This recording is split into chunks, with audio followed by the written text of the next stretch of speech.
কখনো কি পাউডার ব্যবহার করেছেন? তবে এই পাউডার ব্যবহার করলে সাবধান। বিশ্ব স্বাস্থ্য সংস্থা পাউডারকে বিশেষ শ্রেণীভুক্ত করেছে। তারা পাউডারকে মানুষের জন্য সম্ভাব্য কার্সিনোজেনিক হিসেবে শ্রেণীবদ্ধ করেছে।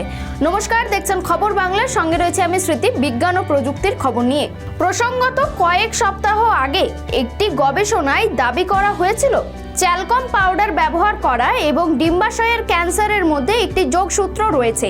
বিশ্ব স্বাস্থ্য সংস্থার international agency for research on cancer বলেছে মানুষের ডিম্বাশয়ের ক্যান্সারের কারণ পাউডার তা সীমিত প্রমাণের ভিডিওতে নেওয়া হয়েছে।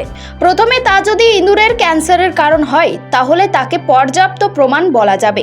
তারপর যদি তা মানুষের কোনো কোষে লক্ষণ দেখায় তাহলে তা শক্তিশালী প্রমাণ হবে। তবে বিশ্ব স্বাস্থ্য সংস্থার international agency for research on ক্যান্সারের তরফে স্বীকার করে নেওয়া হয়েছে এমন অনেক গবেষণা রয়েছে যেখানে ধারাবাহিকভাবে মহিলাদের যৌনাঙ্গে পাউডার ব্যবহার করার তা ডিম্বাশয়ের ক্যান্সার বৃদ্ধির কারণ হিসেবে বলা হচ্ছে।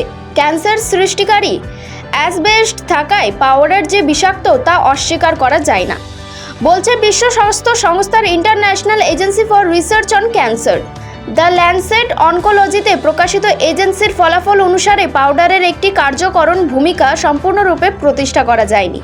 আইএআরসি বলছে বেশিরভাগ লোক বেবি পাউডার কিংবা প্রসাধনী হিসেবে পাউডারের সংস্পর্শে আসেন।